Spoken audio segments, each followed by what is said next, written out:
All right, so this is where we left off on the drone last time. And we were almost done with the modeling part of it. We still have a bit to do on just like the battery, some of the finer details. You'll have to start making decisions as to what details you want and when it's an appropriate time to add those details. So some things may be appropriate to add at this point. Let me turn this smoothing off at this point. Some details may be added in later. So if there's fine details, like let's say that I wanted an area where I wanted like little grooves or something, or little vents, this is not the area that I'd want to add those vents, okay? Because what happens is, let's say that I wanted some venting like right here. And if I pull up a picture of drones, you'll see that a lot of them do have little vents or little openings on the sides of it. No, thank you. Well, it's not a bad deal for a Phantom 3, 432. There it is. So you can see the little vents right there. So at this point, if I'm here, in order for me to add that amount of divisions or add that amount of detail, I would need to go through and I would have to add enough divisions there, not only around it this way. And let me find my original cylinder so you can see.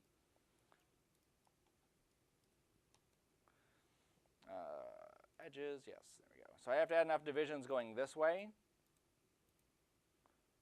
Basically, like I'm outlining where I want those things to be. And then I would have to add divisions going this way. And now what's going to happen here, let's say that I wanted some things right there, 1, 2, 3, 4, 1, 2. That'd be 4 vents, okay? So the second I added all these divisions in here, and then I go in and smooth this out, my shape actually gets a bit blockier than it was a second ago, okay? It was a bit smoother coming around here and going around the bottom, but now it's a bit sharper. I could debate, do I like the way this looks? And a lot of your modeling is, it's aesthetic. You have to look at it and say, is this working for me? Do I think that this is a good approach? That's why you'll see me sometimes, I'll grab what I have and make a copy of it, so that way I can go back to a previous version. Or at the very least, I will save incremental, so I can always come back to that if I screw it up, because I will screw things up, okay? So that gives me just a basic area of where these are at. Now let me go through and start to actually, like, let's say I take these ones and I'm going to go and extrude inner. That's not inner. There we go. And then I will also extrude in and make sure caps are off. There we go. And then I will turn my stuff on there, okay?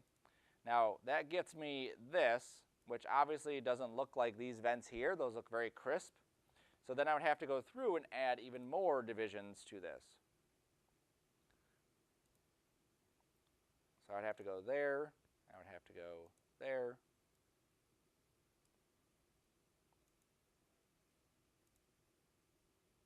And you can see how I'm just adding in extra divisions here. Now I could have also added in bevels, but I think that just this is going to be sufficient enough.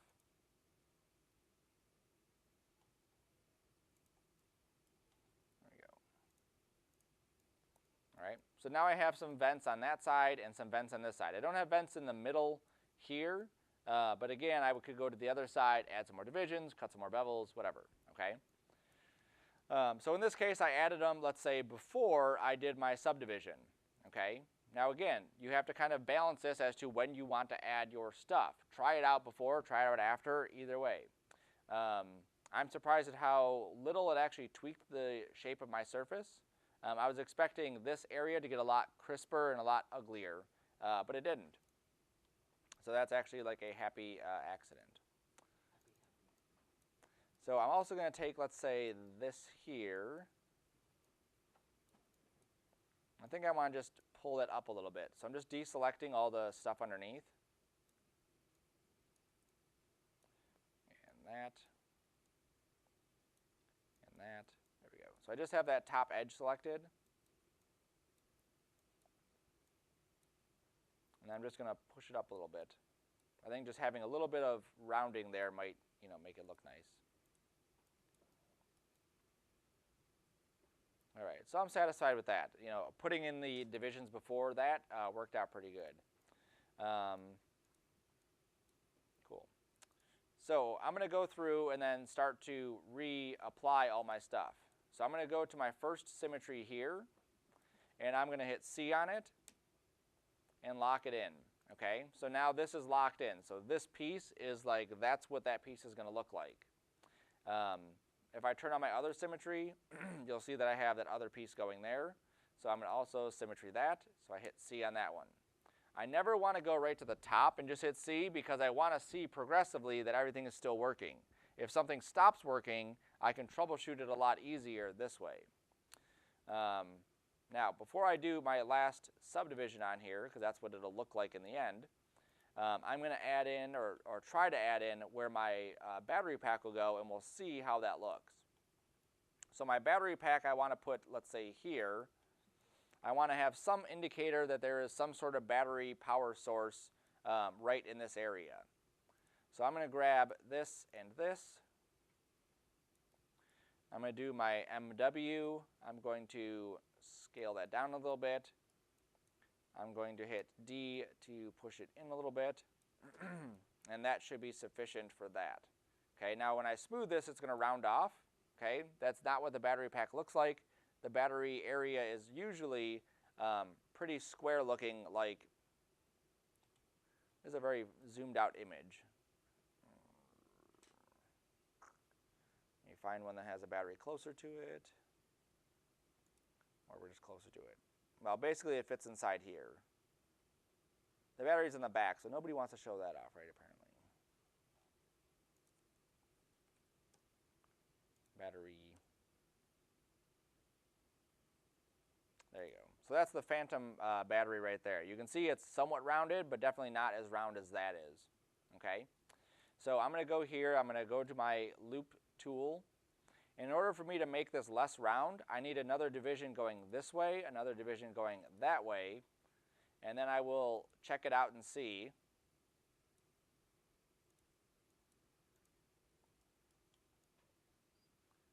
Yeah, that looks like that could work. There's going to be another thing on top of this, which will cover that up, but I think that should work. Okay. So now I'm going to create another shape. It's going to be a cube.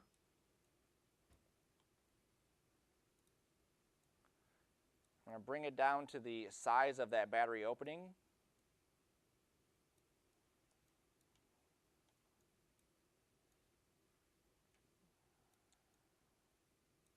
Like a lot further down, apparently. There we go. And it's not going to be an actual battery. So if this was a instructional video, let's say I wanted to show how the battery comes in and out, I would actually have to build the compartment for where the battery would go in and out. That's not what this is going to be. This is just basically a spot for me to have some sort of indication of a battery.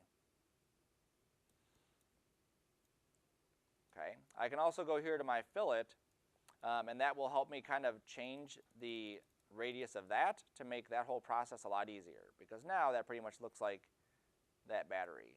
I'm going to have less divisions, though. I think 3 should be good, or 2. That's good. Okay, then I'm going to hit C on this, and then I'm just going to give it some detail. So I'm going to extrude this in a little bit, and then push that in a little bit more.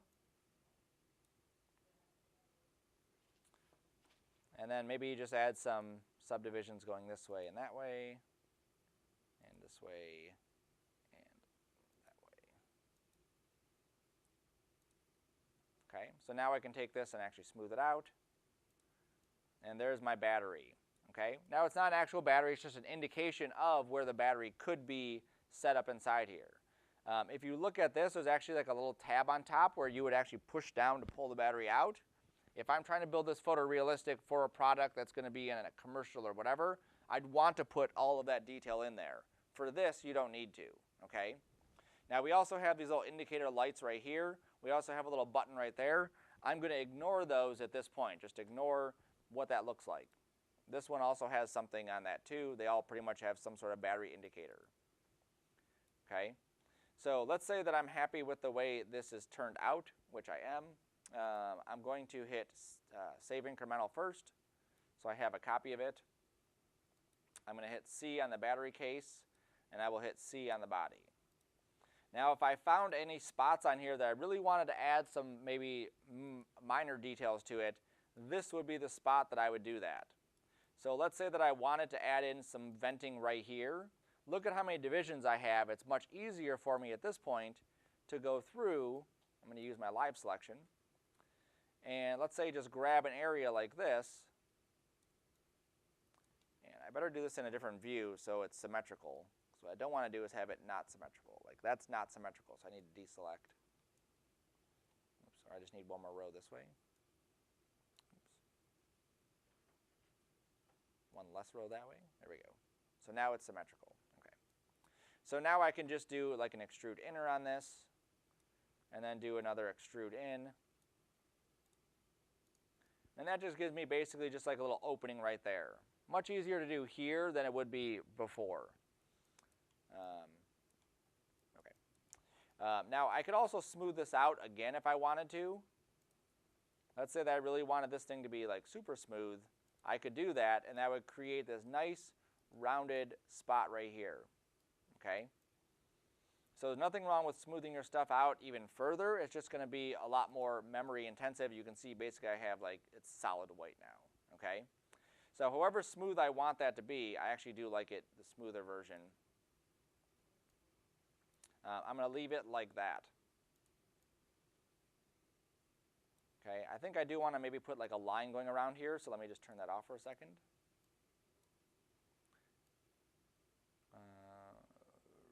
Polygon selection, this, loop. So these are just kind of like detail lines. They're not actually serving a purpose except just to be something that's going to give us a little bit more detail here. So I'm going to extrude inner, just to give me a little bit of a division, and then just extrude it inward. Okay, so that gives me basically just like a little cut line indication thing, just something different. That's cool, I like that. All right, so I'm satisfied with the way that looks. I'm going to save incremental again. Okay, so everything in my scene is basically, it's modeled as it's going to get.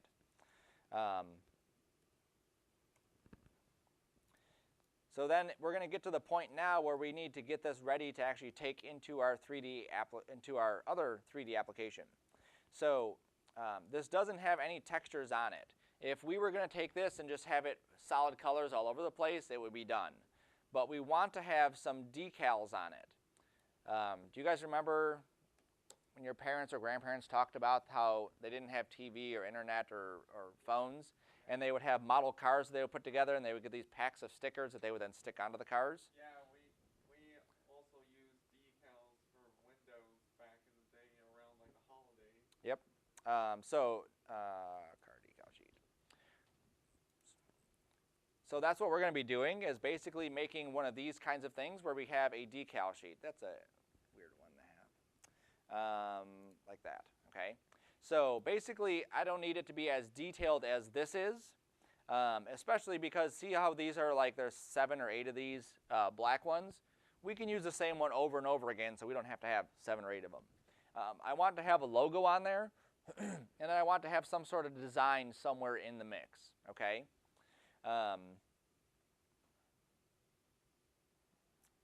So it can be pretty simple. So I'm going to go to Photoshop, and I'm going to make a new document. And this is going to be the same kind of setup that we did before, 4096 by 4096 pixels, not inches.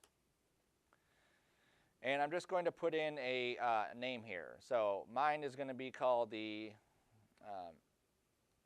SS Minnow. Do you guys know what the SS Minnow is?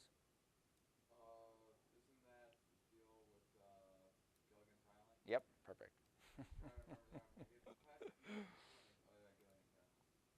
SS is my initial, Sean Sarcona, which is tough because you get the SS Minnow, or if you weren't sure, the Nazis, their thing was the SS. So that's what their stuff was called. So I really can't go by SS. But Where is my color? Right there. Pick color, black. There we go. I may want to give this a different color. So let's say that a majority of my drone here is going to be white. That's the main color I'm going to go with because I just like the clean white color. And then they usually have an accent color. So in this case, they went with like white, red, and then there's like a silvery kind of color on there. So I'm going to go with a silvery kind of color on mine as well. So I'm going to go with, let's say, that. Okay. And then I could also find a fancy font.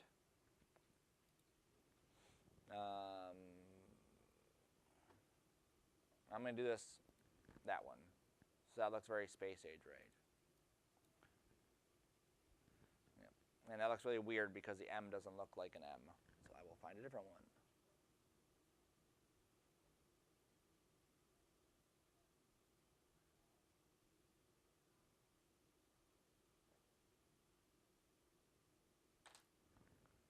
All right, I'm satisfied with that one. Okay, I can change that later. Yep, definitely lowercase. Cool. All right, so there's one of my decals. Now I want to make sure that I have enough room where my decal is so that I don't overlap other decals inside here, okay? So I wouldn't want to put like the next one, let's say right here, because I need to have a little bit of a buffer because these aren't going to be peeled off and stuck on. They're going to be grabbed and assigned. So that's where that's going to be. Let's say that I wanted to add some just like little racing stripe type things. I'm going to go to my selection here. Actually, I'll go to my shapes. And this is set to shape already, so I'm just going to fill this with a color, let's say red. And then I will Control-Alt, drag this. And now I have, just that kind of shape. And then I can modify this too. If I grab both of these, hit Control-T, I could shrink that down. That's better sized. Cool. All right. And I don't need to duplicate this if I'm using the same color, but I'm going to duplicate it so that I can create a different color. So I'm just going to drag this layer to a new one, grab the whole thing, drag it down. Yes, there we go. And then make this one blue. Okay, so I'll have a red and a blue one. Let's say they'd also want to have maybe some light indication. So I'm going to create that one, just a circle. Actually, I'll make it a shape, I guess. I'm going to make a shape circle. I'm going to fill it with green. Green on these things means the battery is fully charged. I want my battery to be fully charged. So there's another one. There's another one. Does that look evenly spaced? Go up a little bit more. That's good. And oops. And then another one. Yep, that's good enough. So there'll be 4 indicators here, and then I'm just going to do a little fancier, something here on this side.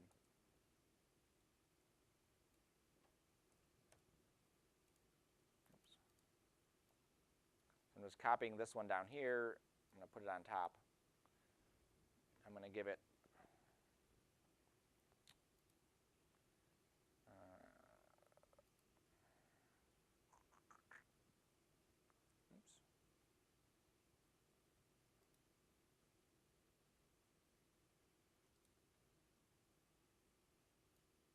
There we go. So I have both paths inside the same one because I merged them, and then I'm going to subtract. Whoops, wrong one. That one, there we go. So I wanted that to have just kind of like this opening here, and then I'll give that color maybe a different color.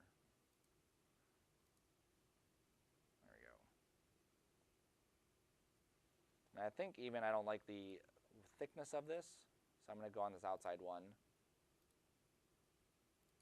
Control-T, and then shrink it down.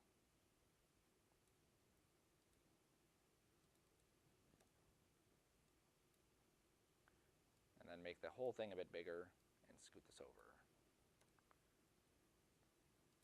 There you go. So this will go on the battery pack as like a light indication as to like it's charged. The stripes will go into just some random spots, and then the SS Minnow will be my logo. I'm going to take all my layers here and kind of group them and organize them so that they make a bit more sense. So these will be my battery lights.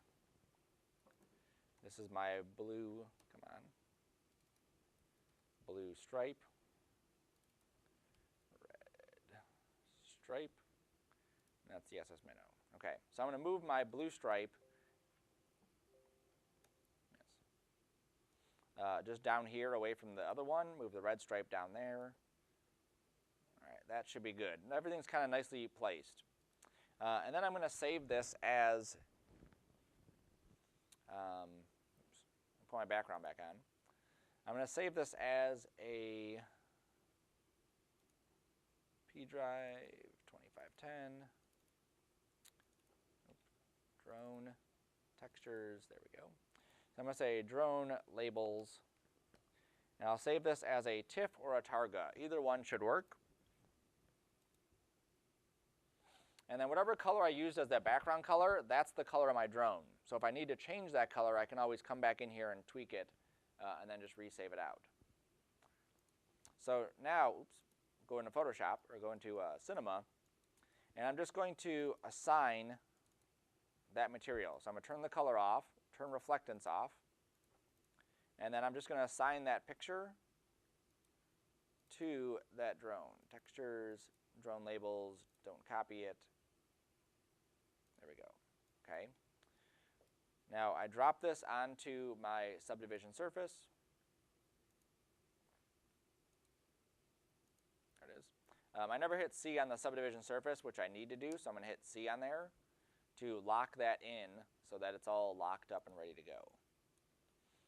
Now when we assign this white material to the drone, number one, when I hit C on this, this is going to start to go really slow because there's so many divisions on it. So I think I'm actually going to hit undo and lower the amount of divisions because right now it's just too slow to work with. There we go. So instead of this being 2 and 3, I'm going to set this to 2 and 2.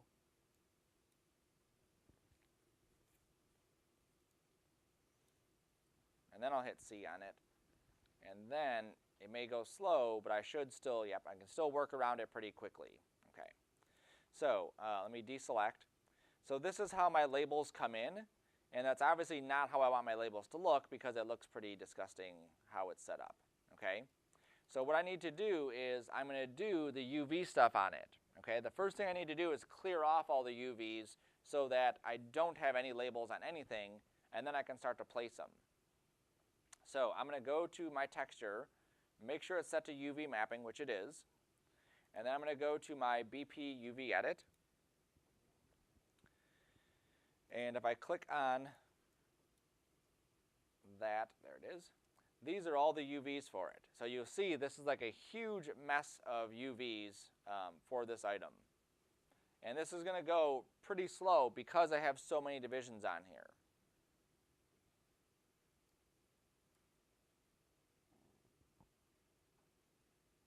I'm trying to zoom out. There we go.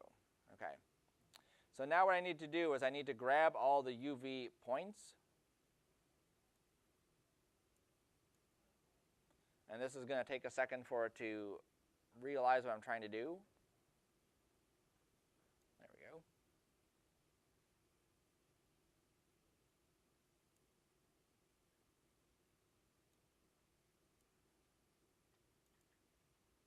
I think for this I'm going to undo my smoothing because this is taking way too long.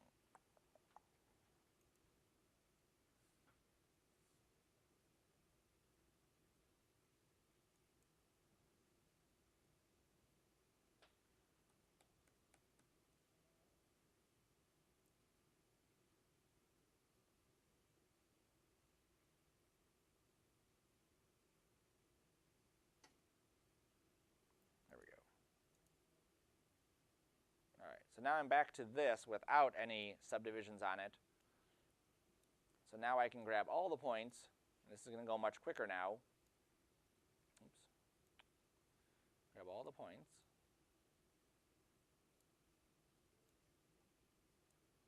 There we go. Then I'm going to hit my scale tool, and then I'm just going to scale everything into one corner if it lets me switch to my scale tool.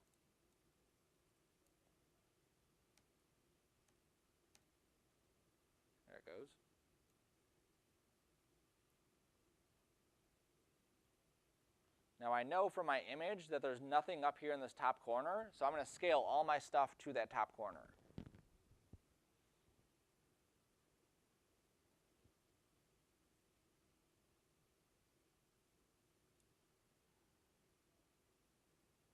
And all I need to do is get it to fit in an area where there's nothing happening. So up here in the top corner, there's nothing going on, so that's perfect. And if I look at this decal, it's way up here, so there's nothing there. If I come over to my image here, I can zoom in and verify that yes, there definitely isn't anything on this. If there was, oops, let me grab everything again.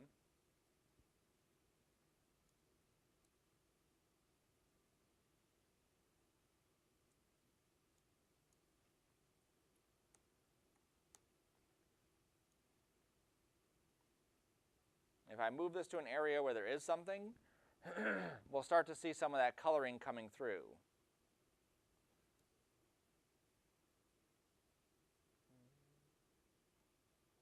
Let me load my texture down here.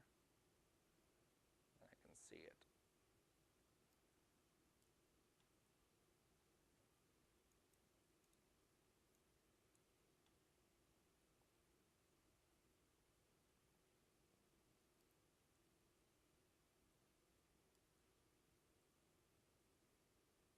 All right, well, it's out of the way, so that's all I need. Okay, so now what I'm going to do is I'm going to go through and start grabbing faces of where I want my texture to be.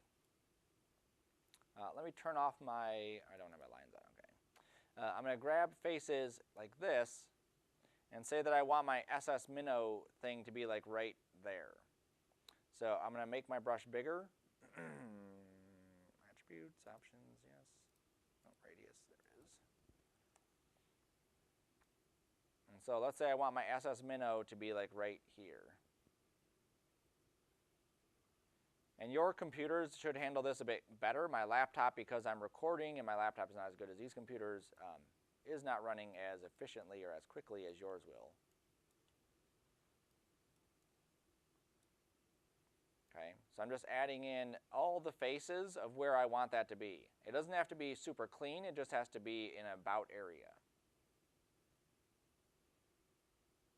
There you go. So that looks pretty good like that. Then I'm going to go to my projection, and I'm just going to try to find the best one. So I think in this it's going to be flat will be the best direction for this. Okay, and what you'll see is, if this moves over, there's all those faces kind of like reshaped into this. Let's see if I did it to the world system. That should give me better results.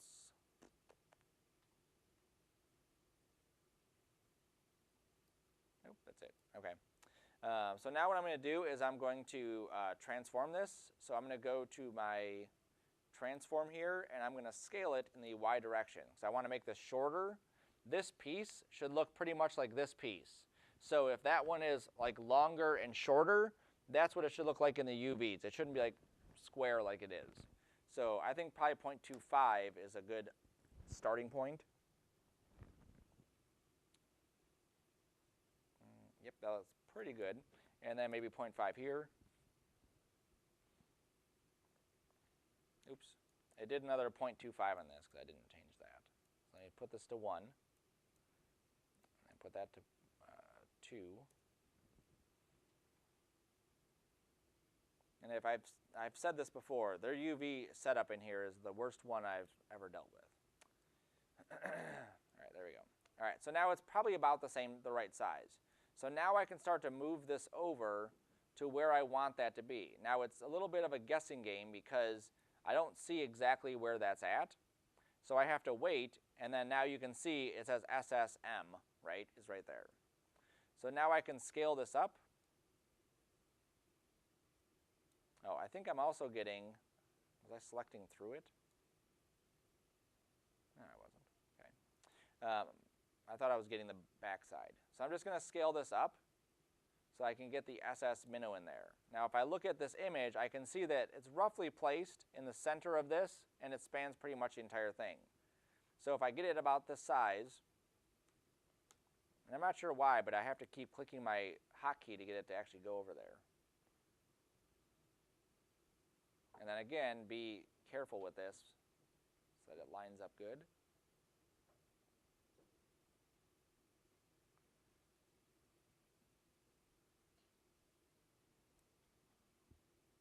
So it's about there, okay? And you can see there it is. It's also kind of like stretched out weird. That's odd. All right, let me grab these faces again, because that flat is not doing what I want it to do, which is look nice. So I'm going to try a different method, which is going to be box. So let me try that. Projection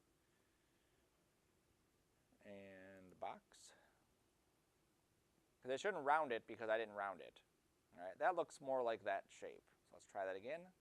So I'll go to my move tool. I'll move it back up here. All right, it doesn't look stretched out. I'm going to scale it up.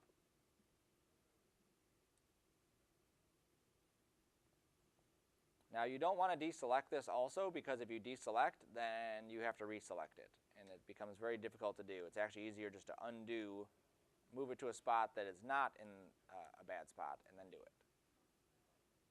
Okay, so it's about where I want that to be. I'm going to scoot it over some. It's close. I just need to scale it up a little bit more. Oops.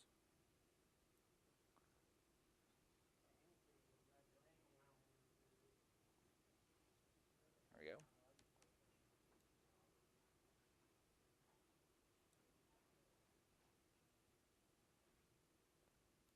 A little bit more.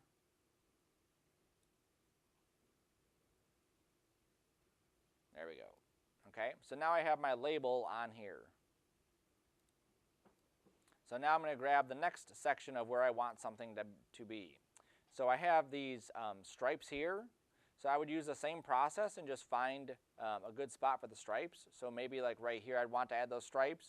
I would grab the faces. I would do the same kind of mapping.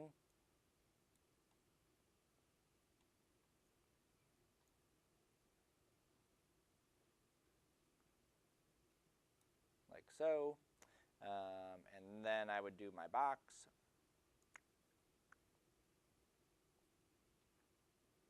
In this case, frontal or flat may have worked out well too. And then I'm just going to go to my move tool and then move this over. And again, just kind of line it up to where it's at. You can see I'm almost on where I want that red to be. So close. There we go, and then I'll make this bigger.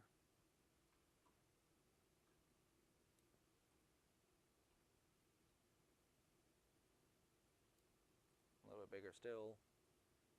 Now if I decide at some point that I want to include more faces, I can just grab more faces and then re-hit the box button, and it doesn't, like nothing hurts it, right? So if I come over here and I shift grab these,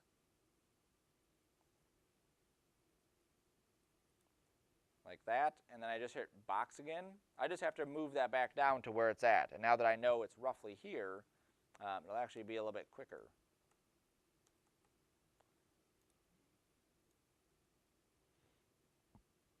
Now if this was for, let's say this is something that we wanted more details on, this is a pretty clean product like our last one. If this is something that I wanted to look like rusty or dirty or, you know, corroded in areas or whatever it is, I need to actually lay out the UVs on this entire thing so that basically it's an unfolded version of my drone. In order to do that, like I said, cinemas don't work very good for doing that kind of thing. I would go outside of Cinema and I would bring it into another application that does. So one of them is Maya, obviously, because I've mentioned it a million times. Another one is Roadkill. Roadkill allows you to bring your model in and then cut it up. Oops. And then lay out your UVs. And even Mayas at one point weren't very good, and we would always take our stuff out of Maya, bring it into Roadkill, and then assemble everything. Up again, so it's right about there. Oops, a little bit further down. you get the idea where this one's going to go. So I'm just going to keep moving it and scaling it and adjusting it until it gets into that position. All right, so we'll just skip that one for now because that's taking forever, and I'll just do that one after I'm on a computer that can handle it a bit better, okay? So then I also have my battery pack here. My battery pack's going to get the same material. There it is. And I'm going to do the same exact thing. I'm going to go to my UVs for it. This one will go quicker because it's a smaller piece. There's not a whole lot of divisions to it. I'm going to grab all of the faces. I'm going to scale them into an area where nothing's being used, way over here. Apparently I missed some faces. Tolerant, oh, there you go. Turn off only visible. I don't know why that's ever an option not to do.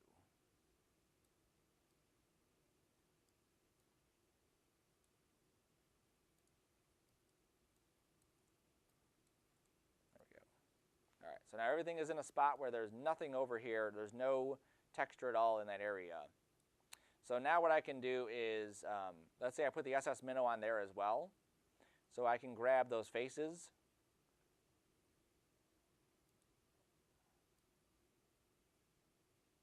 And I can use one of these other ones too. This is like a kind of lasso tool.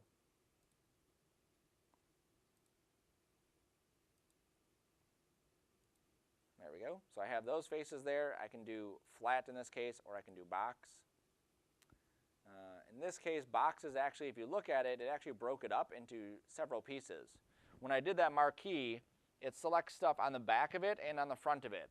So I just have to figure out where the front of it is. I think it's this one because I'm seeing these green dots, and those green dots were on that side. So I'm just going to grab these ones and just move that over here and scale it because that's just like the very back stuff that we don't see anyway, so it's fine. And then the same thing here, I'm just going to move that up there where it's out of the way. So this is where I can put it to say SS Minnow. That way people know the brand name of this specific drone. Now this has to be big enough so that I can fit those lights in here too. And it may sound a little bit odd, and you just have to, like everything else, just kind of go through the process of playing with this until you get a feel for it. It's going to be pretty much like, we can't see the texture, so we can't really see anything. I'm not sure why it's not showing up, probably because of my, just how slow my computer's going. But you just have to play with it. If I want this text to be smaller, I have to scale this up. If I want it to be bigger, I scale it down, okay? And so that's just going to take some practice, okay? So once I have that there, then I'm going to grab these bottom faces, and that's where my lights are going to go. Let's see, there. Come on, there we go. So I'm going to take that, and I'm just going to break it off. I'm going to rotate it. And what sucks about this is that there's no snap inside here for rotate. So I'm going to come down to my transform, make sure these are all reset, and then say rotate 90. There we go. And then I can go over here and move it to where those lights are. And I actually want this to go another 90 that way.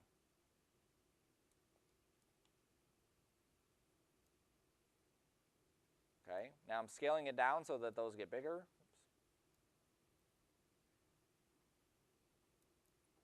It's too big because it's getting cut off. All right, so there's that, and then I'm just going to move it up to get this kind of centered a bit better. So that's good there, okay? Now again, it's going to take some time to get used to that because I'm moving this up and down to move that texture left and right. That's how it works, okay? Cool. So now I have pretty much this whole thing ready to go. Okay, it's not because I still have to fix my other, stripe on this so it doesn't look stupid. The other thing you can do to this is if you see areas where you do want to add more details to it, let me just deselect that. Come on, there we go. So like let's say that right here, I want to create basically like a red stripe like they have on their drone, these red stripes that go kind of halfway around. You could do that in here as well. If you go to your selection, you go to, oops, make sure I'm on faces. You go to your loop selection.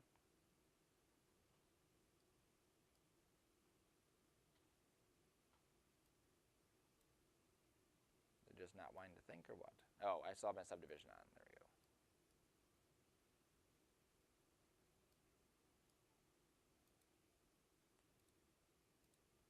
All right, just not updating that. So let's say I wanted a stripe right there. And then I wanted one on each side of this. I would have to go to each side and grab those same ones. So it might take me a minute to grab the exact ones. But what I can do is grab those and then make a new material and assign that new material to it. What color haven't I used yet? Bright green? Bright green. There we go. So I can just drag this onto those faces.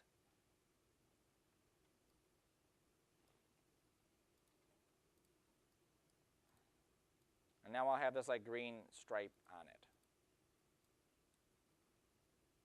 Oops, and there it goes thinking again. Cool. Okay. So I'm going to save this incrementally again. I'm going to hit C on the subdivision. And then I'm going to show you the next software. Now we wouldn't go in the next software yet because we still have some work to do inside of Cinema. But I want you just to at least see where that next iteration is going. Where'd all my stuff go? Oh. No, that should be fine. This should be all on there. There they go. All right. So I'm going to save this just like normal, just regular saving. And then the other software we're going to go into is called Keyshot. Now, you'll find that this software, you can download it for, I think, a 30-day trial with watermarks. It's a pretty awesome software, and it's used in industry to do product renderings. That's its whole purpose. You can do some basic stuff in it, like animation. It's not meant for modeling. It's not meant for anything except for making things look really cool rendered out. Keyshot. So like this robot here, he was modeled inside of Maya or Cinema or 3ds Max or something else, and then brought into Keyshot to actually render him out. Same thing here, same thing here, same thing here. Okay? So this is the environment for Keyshot. Now I'm going to do more in-depth info on it later, but I just want you to see how the texturing is going to go, just so you can kind of wrap your mind around it a little bit. So I'm going to import my model. And look at that, it already went to last semester's drone. D drive, P drive, there, 10, drone, scenes, and number 5. Now this file at the end of it, look how big that last file is. Because I have so many divisions in it, it's basically it's a gigabyte, 1.5 gigabytes. So I'm not sure how this is going to come in. I may revert to a previous version. We will see. So I'm going to make sure that everything is set up by defaults. Should be good. Keyshot is pretty good at handling high resolution geometry because that car, in order for it to look that good, has a million billion divisions on it. All of that stuff has a bunch of divisions, Any of these things here that you see like this, there's so many divisions on it, that's what makes them look, that's part of what helps them look good. Like something like that, like all of these little pieces and nuts and bolts and whatever else, that's all part of it. All right, so what this is going to do is it's going to import my Cinema file into here. It's going to read every single one of those colors as a different material. So that way I can help kind of assign materials inside of Keyshot much easier. Okay, so instead of me having to grab stuff in here and assign it, all I'm going to be doing is dragging material from this area onto it. So we don't have to build anything from scratch. We don't have to worry about the reflectance of it. We basically use a starting point. I want it to be metal, I want it to be this, I want it to be that. You drag it on, and then we're at a pretty good spot to go with it. Okay. So for instance, like this red here, if they wanted that to be not a car paint red, but they wanted it to be like chrome, there's literally a chrome material you drop on there, and then it would be chrome material. Okay, it's already lit. There's already a camera in there. Same thing here, like there's glass or plastic. There's a plastic material, you just drop right on there. Like, look at all that detail right there. Now, making a video and an image, but the video is going to be pan, okay? Versus a, let's say that we had an actual camera shot where our character is being chased down an alleyway. Keyshot is horrible for that, okay? It doesn't do good camera animations like that. It does good product renderings. So 360, like little product show-off kind of pieces, it does very well. What about if, for example, if the drone's flying? Yep, we'll have it flying, so we're going to have a little bit of a movement, but our camera's basically just going to like come out a little bit, okay? We'll have some animation we're going to do inside Cinema, just so you can see the process of Cinema to Keyshot animation, and then Keyshot will also have some extra animation. So that's how it comes in, and you can see already it looks a lot better than that, right? Because this is just flat coloring. There's no lighting, there's no environment. Here, there's an actual environment. There is, we can't see it, but there's an HDR. I talked about HDRs before, an HDR kind of reflecting into this thing, helping to light up the scene. We're also getting shadows on this ground plane. Really easily, we can come over here and say, like, let's say that I wanted, let's just say I wanted the blades to be made out of concrete, okay? I can grab this concrete and drop it on the blades. Because they're all the same color, Keyshot recognizes that I want all those to look the same. So I dropped it on there, and now it has this concrete shader on top of it. Now, one of the reasons that I like you to go in here, or to see what happens in here before you actually get into it, is to be able to look at the details. So my drone has 1 trillion divisions. There's no reason that anything on here should be like super blocky. But the legs on this, if I zoom in on this, and maybe spin around a little bit, I'm going to pause it for a second. I guess I can't pause it and rotate.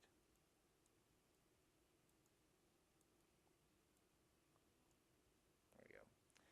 The legs on this look like they might be a little bit blocky, like right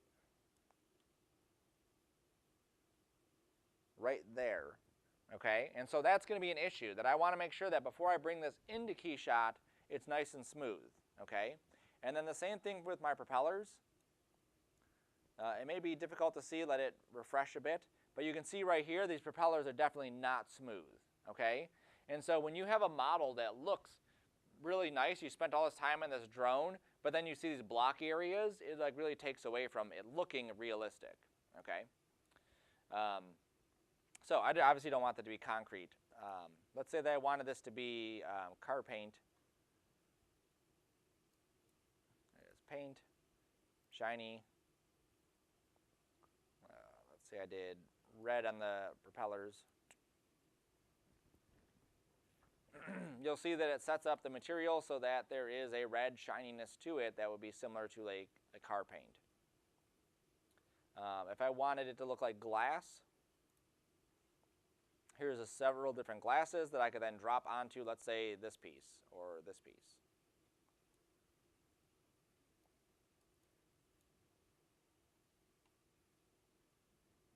Okay, now there's nothing inside there, so obviously the glass doesn't look very good when there's nothing inside that specific area. Here's liquid, so that's beer. Now it's not going to make it look just like beer, but it's a beer material. Here's metal. Here's aluminum. You can see it looks like brushed aluminum. And that's how simple this texturing part of this is inside of here. Now some of the stuff, when you get into industry and you're doing this kind of thing, you might spend 2, 3, 4 weeks working on one project, like one scene, one car dashboard, trying to get that to look perfect. Oops, I wanted copper, there we go. Here's copper, so my wires that are inside, my wires that should be on the inside, where'd you go?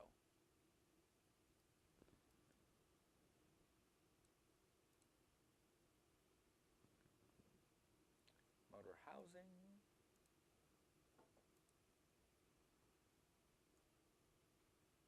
Nope, it didn't bring my wires in, so that's something else I have to take a look at and see why I didn't bring that in.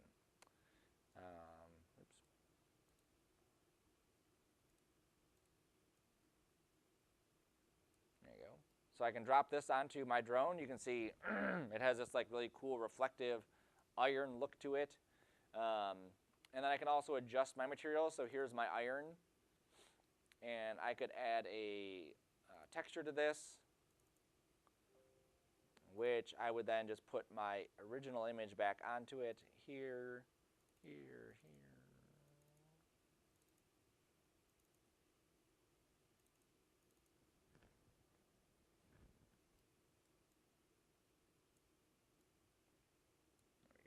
So it has my color on here. Now it's not coming through because of the kind of material that this is. Yep, none of the color is coming through because of that. Yeah. So in this case, I really couldn't go with this chromey one because I would have to do it as a label versus that, which is a different process I won't get into right now. Now here's that yellow or that green band that I assigned to. So because I assigned that green band to this, again, it's a separate material that I could then go through and grab and assign a different color to it, and the software will then recognize that that is a different item. Okay, so that will be the process for, or that will be our end result of this, is going into KeyShot to change all of this kind of thing. Here's my environments. So right now I think I'm in this default studio, somewhere in here. Just by changing what the studio looks like, we'll change what the drone looks like. So here I have like a dark background. This side's a light background, so I can really control what this is looking like here. Here's 3 panels. Here is an environment, so I can actually stick this inside of an office. So now it's going to look like my drone is actually like on the office floor. There's an apartment, same thing. So now it's like in the sun of the apartment.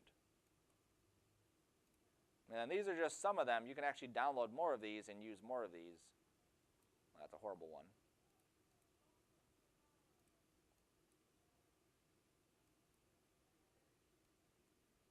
There we go. Okay. So once you get your basic stuff modeled, make sure that your stuff is looking nice. Like obviously I need to smooth these out, actually smooth these out because they're still rough. My coils didn't come in. I think I never hit C on them, which is why I think they didn't want to come in. No, they're there. I'll have to look at that and see why they didn't want to come in. Cool. So you will not go into KeyShot until I show you the KeyShot part of it. So just get to this point. Next week, not next class, but next week, I'll go over the process of taking it from this point, finishing it up inside Cinema, and then bringing it to KeyShot and finishing that up. Okay? Cool. Questions yet? Nope. Alrighty. Basically, make sure everything's running before we take it into KeyShot. Correct. As smooth as we want it, we want to do that in Cinema because in KeyShot we can't. Okay? Now, it's not a huge deal to fix it in Cinema and then bring it back, but if we go through and we did a whole bunch of work inside KeyShot and then we changed it, that would be an issue. Okay?